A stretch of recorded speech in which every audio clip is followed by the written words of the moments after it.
안녕하세요.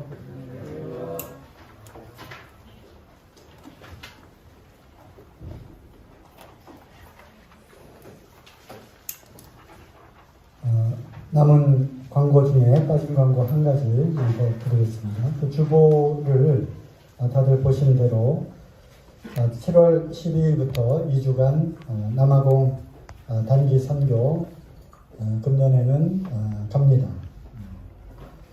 저의 참 믿음 없음을 또 연약함을 또 주님께서 책망하시듯이 조암 수정교회 한 청년 자매가 연락이 왔고요. 또 광주 서부교회 청년 자매가 연락이 왔습니다. 그리고 잠실교회 또 우리 청년들 중에 기도하고 있는 청년들이 또 있습니다. 어쨌든 변종 바이러스라고 해야 되나요? 결국에는 남아공 발 원산지인데 그곳으로 가겠다고 하는 청년 자매님들이 있다는 사실을 우리 청년 형제님들이 좀 보시고 기도하시기 바랍니다. 거기에서 살고 있는 사람들도 있다. 그리고 거기에서 또 목숨을 걸고 전도하고 있는 그런 선교사 가정들이 있다고 하는 사실을 기억하면서 기도하시고 또 도전하시기 바랍니다. 물론 귀국하면 2주간 특별 격리를 또 받아야 합니다.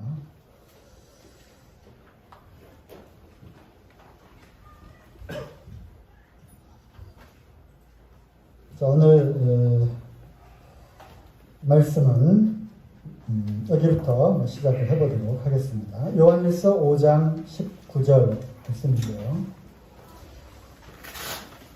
또 아는 것은 우리는 하나님께 속하고 온 세상은 악한 자 안에 처한 것이며, 이런 말씀이 있습니다. 성경은 이러한 대조법을 이용해서 강조하거나 비교하는 그러한 말씀들이 많이 있습니다. 여기 나와 있는 두 개의 크게 대비가 되는 것은 우리는 하나님께 속했다고 하는 것이고요. 우리가 아닌 우리 이외에 온 세상 사람들은 하나님이 아닌 악한 자 안에 처해 있다고 하는 것입니다. 여기서 처했다고 하는 단어의 뜻은 헬라어로 찾아보니까 카이마이라고 하는 뜻이고요. 그 상태 안에 놓여 있다, 그 안에 들어있다라고 하는 의미를 갖고 있습니다. 그리고 악한 자는 어떤 고유 명사에 해당되는, 우리가 보통 알고 있는 마귀, 또 사탄, 이런 어떤 고유 명사 형태가 아니라 악함, 그 악함 안에 있다고 하는 표현입니다. 그래서 우리가 계속해서 경계하고 또 조심하고 또 영적으로 우리가 싸워야 되는 그 대상들이 항상 우리 주변에, 우리를 떠난 이 세상 가운데, 그리고 우리가 아닌 어떤 세상의 물건들이 아니라 세상 사람들 가운데, 하나님이 없는 그들 가운데 들어있는, 그들의 생각 속에 들어있는, 그리고 그들의 생각을 통해서 나타나는 여러 가지 방식들, 법이라든가 삶의 방식이라든가 또 그들의 삶의 형태라든가 이런 것들을 통해서 늘 우리를 공격해오고, 또 우리가 그들과 함께 이 세상을 살아갈 때 또 그들과의 어떤 영적인 그러한 어떤 공격과 방어의 이러한 틀 안에서 우리에게 큰 지혜가 필요하다고 하는 것입니다.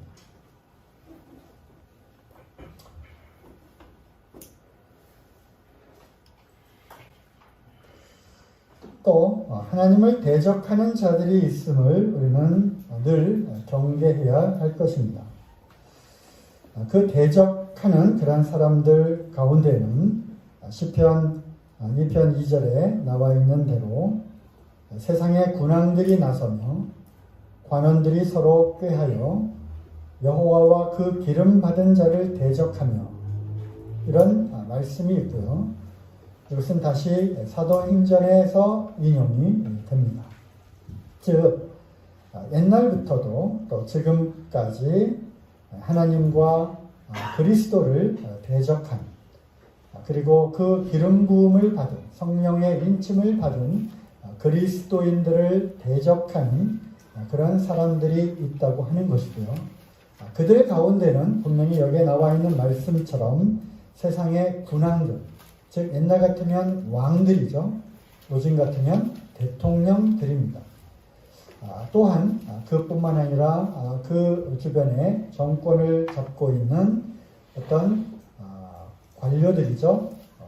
예를 들면 청와대 참모들, 장관들, 국회의원들, 도지사들, 시장들, 이러한 어떤 그 권세를 갖고 있고 권한을 갖고 있는 이러한 사람들이 서로 꾀해서 무엇을 꾀하느냐? 하나님을 대적하자고 하는 것입니다. 그리고 예수 그리스도를 대적하자고 하는 것입니다. 그뿐만 아니라 성령의 인침을 받은, 하나님께 속해 있고 그리스도와 연합되어 있는 그리스도인들을 대적하자고 하는 것이죠. 그래서 그들은 서로 꾀를 냅니다. 전략을 발휘합니다. 그리고 어떤 제도나 법이나 왕의 어떤 명령으로 이런 것들을 통제하고 있다고 하는 것입니다. 이러한 일들은 옛날에도 있었고요. 예수님 당시에도 물론 있었고요. 그리고 지금도 여전히 존재한다고 하는 것입니다. 또한 계시록에 나와 있는 말씀처럼 사단이 자기의 때가 얼마 남지 않았음을 알고 분하여, 이런 표현이 나와 있습니다. 그러므로 누구보다도 더 잘 알고 있는, 귀신처럼 알고 있다고 하는 표현처럼 우리 주님의 재림과 또 그 이후의 심판에 대해서 또 자신들의 운명에 대해서 너무나도 잘 알고 있는 이러한 사단과 또 그의 그 수하들이 더욱더 맹렬하게 이 불순종의 아들들 가운데 역사하는 그 영들의 활동들이 결국 서로 꾀한다고 하는 것 아시죠? 서로 어떤 전략과 계략과 유혹과 어떤 법과 제도와 이런 것들을 통해서 대적한다고 하는 것입니다. 데살로니가 후서 2장 4절 말씀에 신약성경 말씀이죠. 저는 대적하는 자라. 여기에 나와 있는 그 저는 하나님을 대적하는 자인데 누구에 대한 말씀인가 하면 바로 장차 나타날 적그리스도에 대한 그러한 이야기죠. 그리고 이것은 계시록에 나와 있는 그 짐승에 관한 또 말씀이기도 합니다. 어쨌든 데살로니가 전서 후서를 통해서 우리 주님의 다시 오심, 재림과 그 이후에 이제 호련히 사람들이 채어 올라가는 휴거와 또 이 땅의 남은 자들에 대한 심판에 대해서 말씀을 하시면서 그때가 아직 이르지 않았음을 암시하는 그런 말씀 가운데 이 사람이 나타나게 될 것이다. 그러면 그때가 비로소 휴거와 예수님의 재림이 그 시대에 이루어지게 된다고 하는 그런 말씀이죠. 저는 대적하는 자라, 범사에 일컫는 하나님이나 숭배함을 받는 자, 그 위에 뛰어나 자존하여 하나님 성전에 앉아 자기를 보여 하나님이라 하느니라. 말 그대로 오랜 세월 동안 그렇게 되기를 간절히 원했던, 즉 하나님의 자리에 앉아서 하나님의 지위를 찬탈하고 마땅히 하나님의 지음을 받은 모든 창조물들, 특별히 하나님의 형상대로 지음을 받은 이 사람들로부터 마땅히 경배를 받고 숭배를 받아야 되는 그 하나님 자리에 본인이 올라가서 사람들을 이제 이끌어내서 자기가 하나님처럼 숭배받기를 원하는 그 사단의 그 오랜 관계가 드디어 이때에 이루어지게 된다고 하는 것이죠. 대적하는 자라고 하는 이것은 사단이라고 하는 이 단어가 대적하는 자라고 하는 뜻을 갖고 있습니다. 이 사탄은 히브리어예요. 히브리어에서 헬라어로 번역을 할 때 사탄을 번역할 그 헬라어 단어가 없는 거예요. 그래서 사타누스, 발음 표현 그대로 이렇게 사탄이라고 표현을 했고, 영어 성경에도 그것을 음역을 해서 그대로 우리가 사탄이라고 이제 번역을 해서 고유명사로 쓰기도 하고요. 또는 히브리어 사탄을 헬라어로 번역할 때 그 사탄이 갖고 있는 뜻이 대적하는 이라고 하는 뜻을 갖고 있어요. 그래서 한 절반 정도는 대적자, 대적하는 이러한 뜻으로 풀어서 보통 명사 형태로 번역이 되었다고 하는 것입니다. 그러니까 계시록에 나와 있는 옛뱀, 용, 저는 또 마귀라고도 하고 사탄이라고도 하는, 거기에 나오는 사탄은 고유명사 바로 그놈을 가리키는 거죠. 바로 그놈. 하지만 다른 대적하는 이라고 번역이 되어 있는 것은 말 그대로 하나님을 대적하는, 그리고 일반적으로 우리가 대적하다, 대항하다 하는, 반항하다, 반역하다 하는 일반 명사로 사용되고 있습니다. 그러니까 굳이 표현을 하자면 사탄짓 하는구나, 그런 표현이 가능하다는 거야. 너는 내 말을 듣지 않고 나를 공공연하게 대적하는구나. 그래서 사타누스 이렇게 표현할 수 있다고 하는 거죠. 그가 사탄이다 라는 뜻이 아니라, 어쨌든 여기서 대적하는 자라고 하는 그 단어 뒤에는 결국 이 사탄이라고 하는 영적으로 하나님을 대적하는 그 악한 영들이 활동으로 그 안에 들어가서 그 사람의 생각과 마음을 지배하고 사로잡아서 공공연히 이제 악한 일들을 도모하는 그러한 일들을 말하고 있는 것입니다. 사단은 이미 오래전부터 집요하게, 참으로 집요하게 하나님을 대적해 왔습니다. 그리고 하나님의 뜻과 계획을 좌절시키고자 하는 그러한 전략을 사용해 왔고요. 또 하나님의 그 절묘한 그러한 마스터피스, 뭐죠? 걸작품. 우리는 그의 만드신 바라라고 하는 그 하나님의 이 걸작품인 이 구원받은 그리스도인들을 향해서, 하나님의 백성들을 향해서 아주 집요한 공작을 벌여왔다고 하는 것입니다. 인류 역사 6,000년을 거쳐서 해온 사단의 이 집요한 전략을 다 말씀드리려면 수십 시간이 더 필요하겠죠. 중요한 것들만 살펴보면요. 그렇죠. 옛뱀, 용으로 표현되어 있는 사단 마귀가 뱀에 들어가서 아담과 하와를 유혹을 했습니다. 그로 인해서 이제 죄가 온 세상 가운데 퍼지게 되고, 한 사람으로 말미암아 죄가 세상에 들어오게 되었습니다. 결국 죄의 독을 퍼뜨리게 되었죠. 그래서 이 죄의 독에 우리가 이제 독을 맞았는데, 해독제는, 유일한 해독제는 예수 그리스도의 보혈이죠. 그죠? 어쨌든 죄의 독을 우리가 이제 주입을 되었고, 그래서 우리가 본래 죄의 종이던, 죄의 종노릇하게 된 것이죠. 물론 인류 역사를 통해서 즉시로 그 아담과 하와의 그 아들 가인이 아벨을 죽인 살인과 거짓과, 요한복음 8장에 보면 저는 처음부터 살인한 자요 거짓의 압이라고 이렇게 말씀을 하셨습니다. 살인과 거짓과 또 음란과 또 모든 이러한 하나님의 창조 질서를 파괴하는 이런 일들을 자행을 하게 된 것입니다. 그래서 노아의 홍수 사건을 맞이하게 되는 홍수로 심판을 하지 않으면 안 될 만큼 죄가 세상에 관영했고요. 당시에 하나님의 아들들이 사람의 딸들의 그 아름다움을 보고 그들에게 들어가 네피림이라고 하는 거인족들을 낳게 되는데 이와 관련된 내용들은 전에 수요 집회 때 몇 시간에 걸쳐서 천사와 귀신과 타락한 천사들과 이 네피림에 관해서 말씀을 드린 적이 있습니다. 그때 자료들을, 그때 영상들을 한번 다시 살펴보시고요. 제가 믿는 바로는 어쨌든 하나님의 창조 질서, 종류대로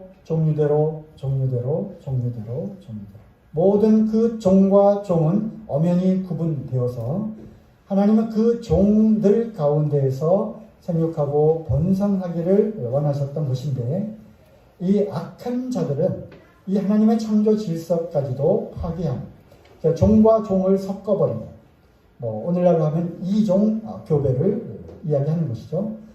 이러한 것들이 남아있게 되었고요. 가나안의 그러한 풍속들 가운데에는 짐승과 교합하지 말라라고 하는 감히 우리가 상상조차 하기 힘든 그러한 아주 음란하고 성적으로 타락한 그러한 문화의 형태로 들어와 오게 되었던 것이죠. 물론 이것은 타락한 천사들, 저는 욥기서에도 기록되어 있는 것처럼 하나님의 아들들은 천사들을 말하는 것이고요. 어쨌든 이 거인족을 낳게 되는 그러한 하나님의 창조하지 않은 다른 종들이 이제 생겨나게 되었고 또 그들로 인해서 이 세상에 아주 악한 그러한 형질에 하나님의 창조하지 않은 그러한 다른 종의 것들이 나타나게 되었다고 하는 것입니다. 오늘날 과학적인 표현으로 한다면 DNA의 변질이죠. 그때 가위질 해가지고 다른 종의 DNA를 거기다가 섞는 그런 기술이 아니라 말 그대로 어떤 성적인 그러한 타락과 교합을 통해서 이런 이종들이 나오게 되고 하나님이 오직했으면 사람 지었음을 한탄하시고 죄가 관영함을 보시고 단지 8명만을 남겨놓고 싹 쓸어버릴 수밖에 없었던 그러한 아주 이상한 그런 종들이 많이 생겨났던 그런 시대였다고 하는 것입니다. 저의 분별입니다.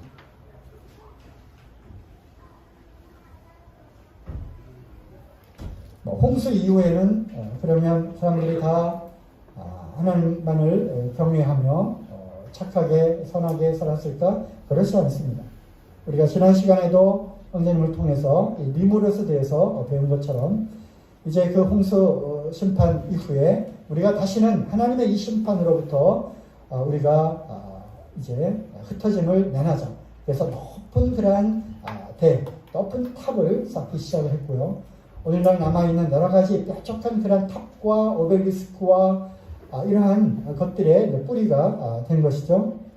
니무롯 당시의 그 영벌, 하나님 앞에 참 유명한 사냥꾼, 그것은 좋은 표현이 아니라 하나님을 대적하는 인간들 가운데서는 아주 영웅적인, 그리고 이 영웅적인 이 사람을 중심으로 해서 사람들이 모이고 또 그를 추종하고 그의 사상을 따르는, 그래서 도시를 만들고 성을 짓고 그 다음에 전쟁과 이런 무기와 날카로운 창과 칼 등을 이용해서 전쟁을 하고 자기의 세력들을 넓혀 나가는 이러한 하나님 없는 인간 세상을 대표하는 이러한 사상, 이러한 제도, 이것이 바로 오늘날까지 이어지고 있는 니무롯 사상이라고 하는 것입니다.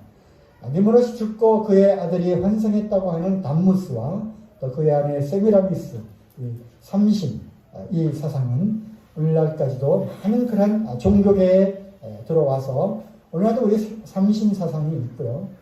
또 여러 아이를 아는 어머니 신, 또 성모 마리아와 같은 이러한 이상한 이단 종교의 형태로 사람들의 문화 속에 깊숙이 자리를 갖게 된 것입니다. 이와 관련된 내용들은 또 그동안에도 많이 했고요. 또 잊어버릴만 하면 또 다시 해야죠. 오늘날 이 니무롯 사상이 오늘날 이 세상을 자기들의 손아귀에 넣고 사람들을 영혼들을 통제하고 또 지배하려는 이러한 악한 자들의 이 계획들이 오늘날에는 어떤 형태로 지금 진행되고 있는가? 이것은 중요한 것입니다. 우리가 영적인 그러한 그리스도인으로서 이 세상이 어떻게 돌아가고 있는지는 우리가 분명히 또 알고 있어야 하는 것이죠.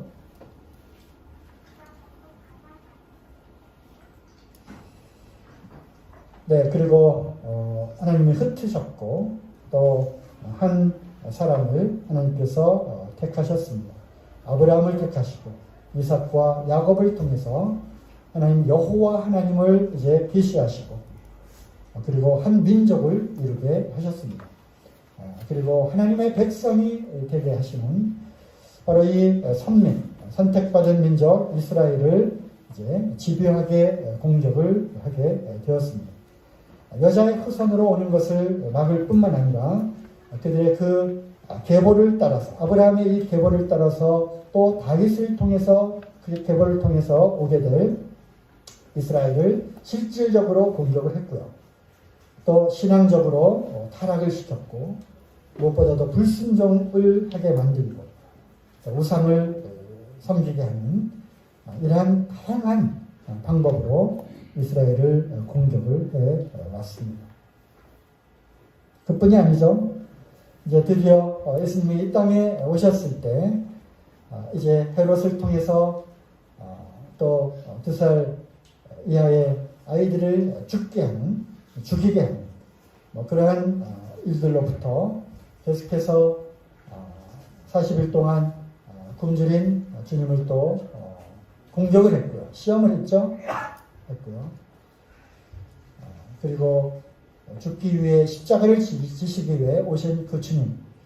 하지만 제자들을 통해서 또 예루살렘에 입성하면 왕으로 금방 추대될 수 있다고 하는 그러한 희망을 갖고 따랐던 제자들을 통해서 죽지 마옵소서, 크리 마옵소서 그렇게 했던 그 베드로에게 사단이 들어가서 사단아 너는 나를 넘어지게 하는 자로다 하면서 책망을 한 일이 있었죠. 또 십자가에 내려오라라고 하는 십자가에서 내려오라 마지막 시험이었죠. 마지막 유혹이었죠. 내가 정말 하나님의 아들이라면 너 자신을 구원해봐라. 그러면 우리가 믿겠노라 하는 마지막까지 예수님을 직접 공격을 했습니다. 하지만 죽은 줄 알았던 그래서 그들이 이제는 우리가 메시아를 죽였다 승리했다라고 하는 그것을 예수님은 부활을 통해서 뱀의 머리를 깨부수는 놀라운 그런 부활의 사건이 일어나게 되었죠. 이 부활을 통해서 믿는 우리에게 의가 되시고 우리의 구원이 영원하며 확실하며 우리 주님이 정말 참 주님이셨다는 것을 우리가 알게 되고 주님이 하셨던 그 신비한 그 말씀들이 이런 말씀들이었구나. 말씀이 하나씩 이해가 되고 하는 이 놀라운 하나님의 그리스도의 이 부활과 승천 사건을 우리는 또 알고 있습니다. 어쨌든 예수님 승천하셨고요. 오순절날 또 성령님께서 오셔서 내 교회를 세우리 음부의 권세가 이기지 못하겠다고 하는 이런 교회들을 세워 나가기 시작합니다. 물론 우주적인 교회는 단 한 교회죠. 하나죠. 신랑 대신 우리 주님께 이제 하나가 되어서 붙게 되는 그리스도의 신부는 오직 하나입니다. 하지만 각 지역마다 또 지역교회를 또 세우게 하시고 또 이러한 교회들을 통해서 또 많은 그런 교훈들을 또 우리에게 주셨습니다. 서신서를 통해서 또 계시록의 7교회를 통해서 하지만 사단의 계획은 거기서 끝나지 않았죠. 교회를 무너뜨리는 전략을 전략으로 바꿨습니다. 교회를 핍박하고 박해했더니 교회를 죽이면 끝날 줄 알았더니 오히려 그들의 신앙이 더 정금같이 밝아지는 것을 알게 되면서 두 번째 전략을 세우죠. 타락시키고 가라지를 심고요. 거짓교리, 율법주의, 또 금욕주의, 또 영지주의 이러한 사상들을 집어 놓으면서 거짓 교사들을 통해서 다른 예수, 다른 복음을 집어 넣습니다. 분쟁을 일으켰고요. 고린도 교회부터 이 교회 안에서의 분쟁은 결국 온전히 그리스도를 주로 삼지 않고 사람을 쳐다봄으로 인해서 생기는 그러한 고질적인 병이죠. 교만과 탐욕, 물질적인 그러한 욕심과 음행, 그리고 모임을 인도하는 일꾼들을 공격합니다. 사단은 알아요. 어디가 아킬레스건인지, 어디가 교회의 가장 연약한 점인지를 압니다. 그래서 거기를 통해서 누룩을 집어넣죠. 그래서 교회는 어떤 경계와 치리가 필요한 것이죠. 누룩을 제하여 버려야 되는 것입니다. 아픔에도 불구하고. 그래야 온 몸이 살죠. 팔 하나라도 찍어버리는 것이 온 몸을 온전하게 보존하려면 누룩을 제하여 버려야 되는 것입니다. 어쨌든 목자를 치면 양들이 흩어진다는 것을 알았기 때문에 또 알고 있기 때문에 앞서 일하는 일꾼들을 공격합니다.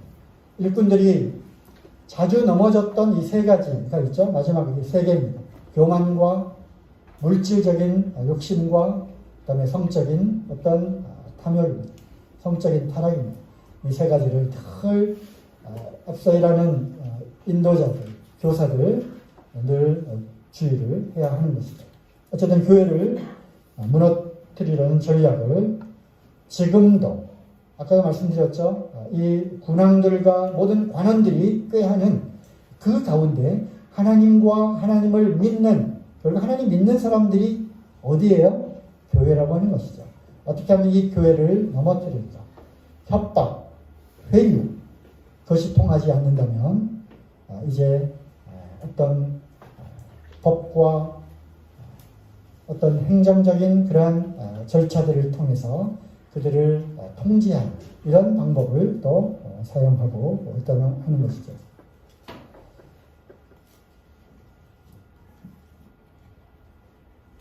그 다음에 가정을 파괴하고자 합니다. 가정입니다. 여기다가 굵은 글씨로 썼죠. 이미 오래전부터 이 무리들 가운데 이 사자들이 공격을 해오는 방법은 그들 가운데 그냥 푹 들어가지 않습니다. 그죠?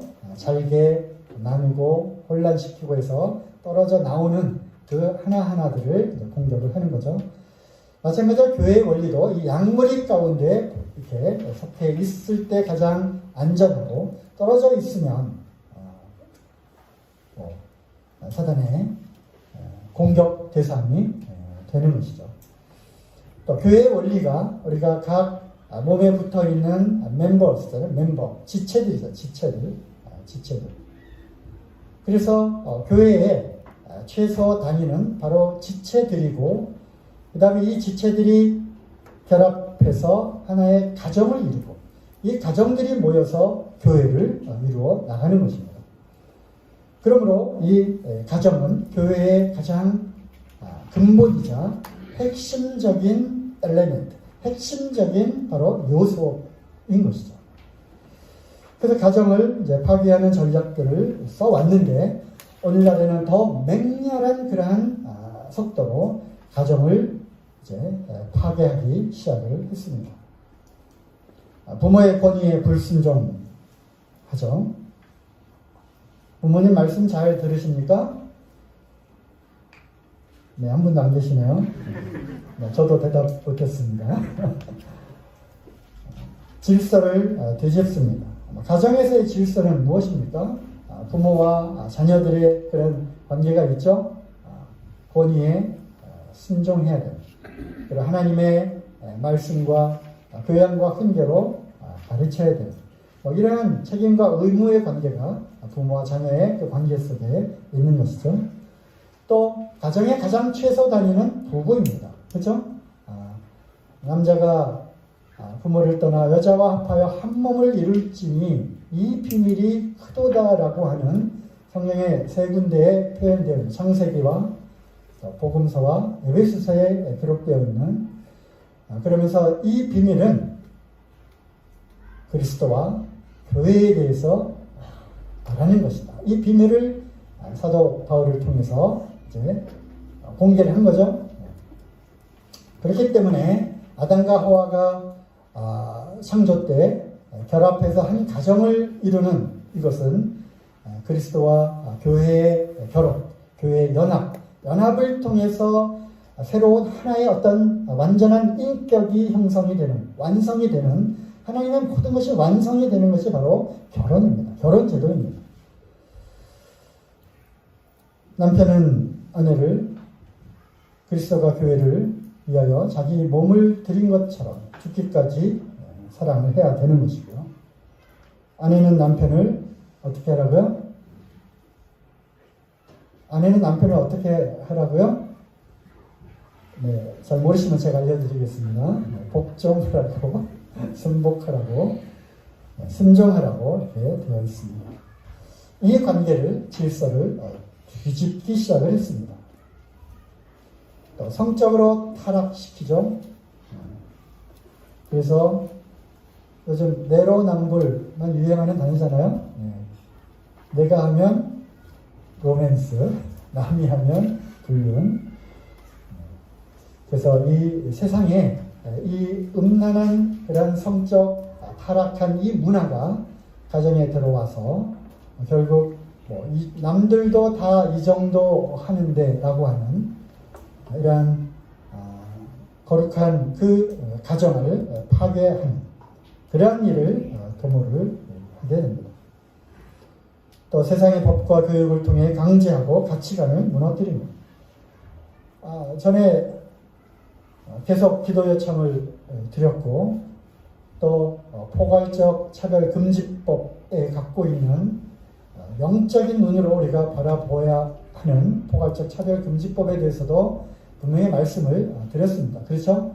겉으로 드러나는 것은 매우 좋은 평등과 모든 사람들이 다 이렇게 차별이 있어서는 안 된다고 하는 그런 참으로 좋은 법 같아 보이지만 그 안에 파고들어 보면 결국 어떤 조항을 거기에다가 집어넣으려고 그렇게도 집요하게 저들이 공격을 해오는지 말씀을 드렸습니다.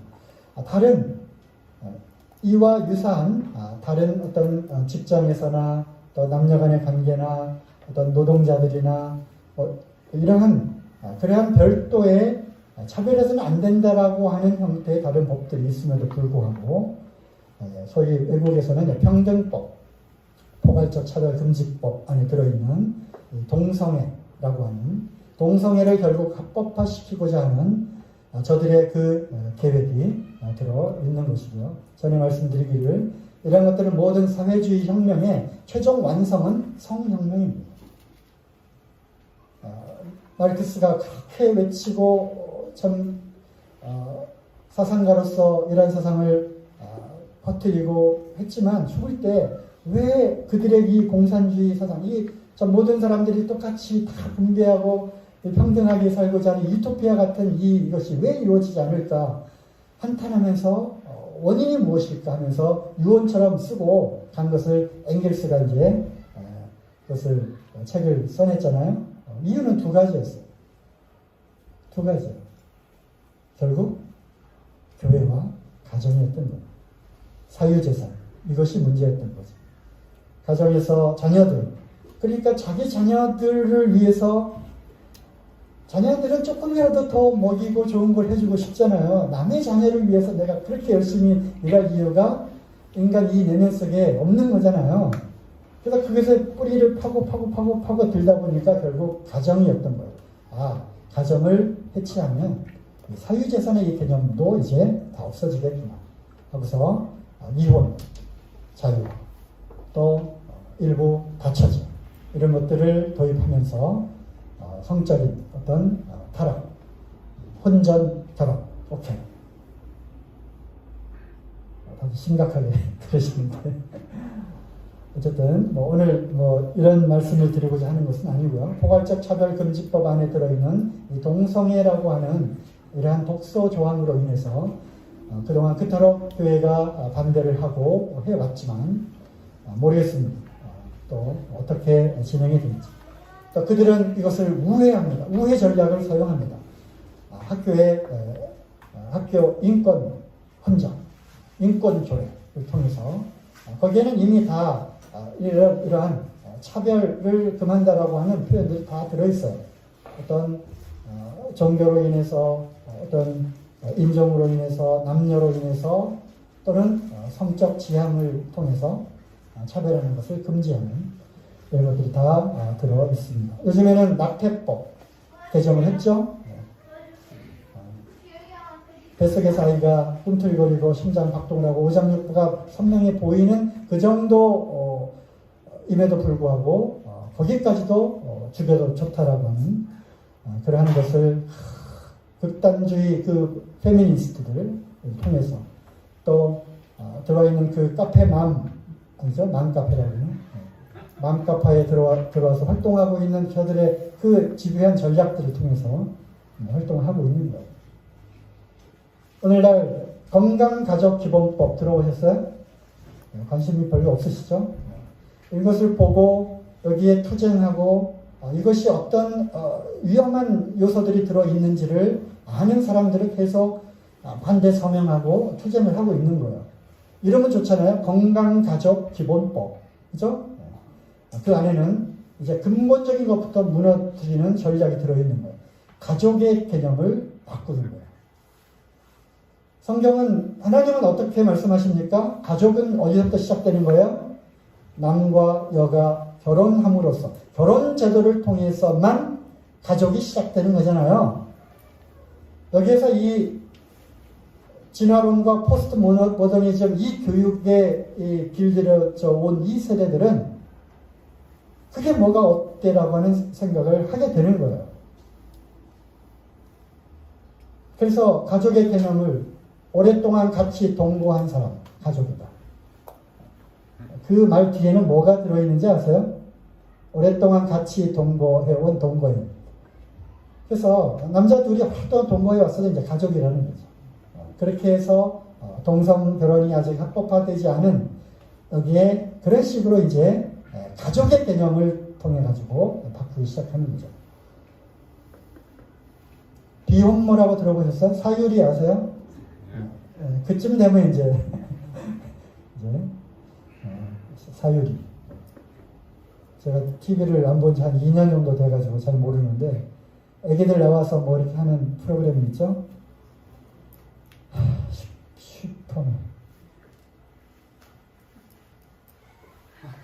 슈퍼맨이 돌아왔다? 시돌이? 거기에 뭐 사유리가 등장하나요? 비혼모.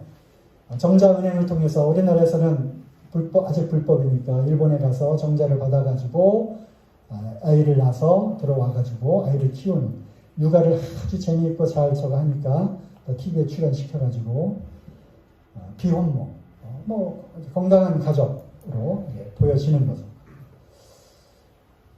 이렇게 세상의 법과 교육을 통해서 강제하고 가치관을 무너뜨림으로써 가정을 하나씩 하나씩 파괴하고 있다고 하는 것입니다.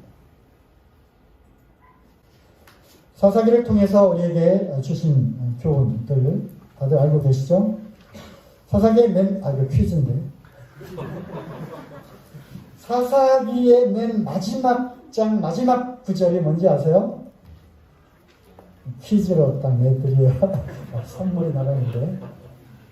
네, 잘 아시는 바로 이 부분입니다. 그때 이스라엘의 왕이 없으므로 사람이 각각 자기 소견에 옳은 대로 행하였더라. 자기 소견에 옳은 대로 행하였더라. 이걸로 사사기가 끝나고 사무엘상으로 넘어가면서 마지막 사사인 사무엘로 넘어가게 되는데요. 그때 사람들이 각각 그 소견에 옳은 대로, 이 다르게 표현하면 지들 마음대로죠. 자기 생각대로 거기에 대표적인 그 두 개의 사례를 사사기 뒤에 집어넣고 이처럼 이들이 타락했음을 보여주는데요. 바로 레위 지파에 관한 두 가지 사건이죠. 바로 미가의 집에 레위인 제사장이 그 한 가정의 제사장으로 지내다가 단지파가 옴으로써 단지파의 그러한 어떤 선물과 이런 유혹을 받고 단지파의 제사장이 되기로 해서 단지파가 하나님이 정해진 그 구역을 떠나서 북쪽으로 옮기게 되죠. 단지파의 우리가 지도를 지난번 윤기영 전님 지도를 통해서 보니까 단지파가 차지한 영역이 두 군데가 이렇게 되어 있어요. 어쨌든 단지파가 이제 저 위로 올라가면서 바로 미가의 집에 있었던 레위 지파 그 제사장을 끌고 드라빔과 그 에봇을 훔쳐갖고 갔잖아요. 거기서 그것을 음란하듯이 섬겼던 그 단지파에 대한 것을 보여줬고요. 또 하나는 베냐민 지파를 통해서 결국 얼마나 성적으로 그렇게 타락했는지 그들이 집단 그 폭행을 했잖아요. 그리고 그 여인이 결국 죽게 되었고 그 여인을 또 토막을 내가지고 각 지파로 보내서 베냐민 지파 전쟁에서 그 베냐민 지파를 거의 다 멸절시키는 그러한 사태까지 가게 된 차마 말로 표현할 수 없는 이러한 일들이 이스라엘 가운데 일어난 이것을 통해서 사람이 각각 그 소견에 옳은 대로 행하였더라. 그런데요, 사사기 맨 처음은 어떻게 시작하는지 아십니까? 사사기 2장 10절에 그 세대 사람도 다 그 열조에게로 돌아갔고 그 후에 일어난 다른 세대는 여호와를 알지 못하며 여호와께서 이스라엘을 위하여 행하신 일도 알지 못하였더라. 그 후에 일어난 그 다음 세대가 아니라 아주 절묘하게 표현이 되어 있죠. 다른 세대입니다. 다른 세대예요. 다른 세대. 그들은 하나님을 알지도 못했을 뿐만 아니라 하나님께서 어떻게 이스라엘 백성들을 부르시고 출애굽하셨으며 광야에서 먹이셨고 가나안 지금 너희들이 살고 있는 이 땅에서 이렇게 살게 된 그 행하신 그 일들과 그 과정들도 전혀 알지 못하는 그러므로 이제 사사기가 시작이 되고 이제 사사기의 그 반복되는 루틴이 이렇게 해서 반복이 되면서 그들이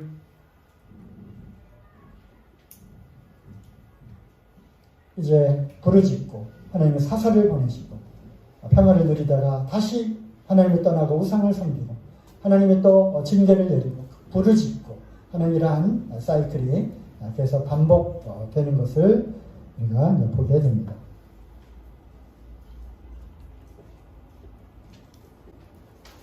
그러면서 사무엘상에 처음에 뭐가 나오죠? 엘리 제사장의 아들들이 나옵니다. 엘리는 나이가 많았고요. 또 눈이 어두웠어요. 영적으로 어두웠다는 얘기죠. 그러면서 그 제사장의 아들들, 바로 제사장들이죠. 그들이 한 그 일들, 재물을 훔쳐내고, 그 다음에 차마 하나님의 그 성막에서 차마 하지 못할 그러한 음란한 짓들을 했던 그 아들들. 엘리가 아들들에게 이렇게 이야기를 합니다. 내 아들아 그리 말라. 내게 들리는 소문이 좋지 아니하니라. 엘리의 가정교육법은 이 정도였어요. 그러면 안 돼. 그러지 마. 알았지? 라고 하는 정도까지 밖에는 아버지의 그 권위와 그 영적인 그러한 파워가 전달이 되지 않았던 것이죠. 물론 그럼에도 불구하고 그들이 그 아비의 말을 듣지 아니하였으니 결국 엘리 제사장 가문은 바로 이 엘리를 마지막으로 해서 이 제사장 가문이 끝이 납니다. 그리고 하나님은 다른 또 레위 지파의 다른 가문을 통해서 제사장들을 쭉 일으키게 되는데 이것이 예수님 당시까지 오게 되는 것이죠. 그래서 제사장 가문의 이 놀라운 직분마저 끊기게 되는 사건이 일어나게 되는데, 그것의 시작은 바로 가정에서부터 시작이 되었다는 것입니다. 가정교육이 좋았다, 안 좋았다? 좋지 않았다고 하는 것입니다. 가정과 교회는 뗄래야 뗄 수 없는 그런 관계죠.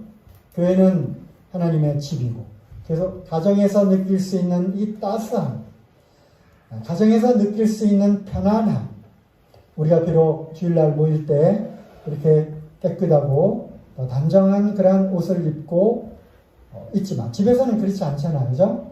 파자마 바람에 반바지에 입는 그러한 편안함이 교회 가운데 있어야 하는 것입니다. 또 반면에 가정은 교회 안에 있어야 되는 무엇이죠? 거룩함이죠. 그래서 가정은 작은 교회이기 때문에 그 가정은 하나님의 거룩함이 유지되어야 하는 것입니다. 지금 그러한가라는 것이죠. 지금 우리의 가정이 과연 거룩한 작은 그냥 교회 최소 단위로서 거룩한 하나님의 교회인가? 라는 것을 우리가 생각을 해보고, 그리고 오늘의 이 주제 흐름 내용이 뭐죠? 이것을 파괴하고자 하는 대적하는 자, 악한 자들이 있다고 하는 것이고요. 이 악한 자들의 타겟이 누구다? 악한 자들의 타겟, 목표물이 지금 누구다? 가정이라고 하는 것입니다. 이 마지막 때 그래서 이 가정은 우리가 거룩하게 지켜야만 하는, 그리고 대를 이어서 부모의 가르침과 부모의 영적 권위가 자녀들에게 연결이 되고 이어지고 또 그 다음 자녀들을 통해서 계속 하나님의 이 법도로 가정이 계속 유지되고 지켜나가야 하는 것입니다. 그래서 오늘의 주제는 가정을 지켜라 합니다. 그런데 시간이 지났습니다. 여기까지는 서론이었는데요. 가정을 지켜라. 어떻게 가정을 지켜야 할 것인지 이 말씀을 준비를 했는데 왜 이렇게 시간이 빨리 가는지 화요일도 시간을 지켜라. 그래서 나머지 부분은 다음 주에 보도록 하겠습니다. 특별히 5월은 가정의 달에서 특별히 이제 가정에 대한 말씀을 또 계속해서 들으면 좋겠다 생각이 듭니다. 네, 말씀 마치도록 하겠습니다.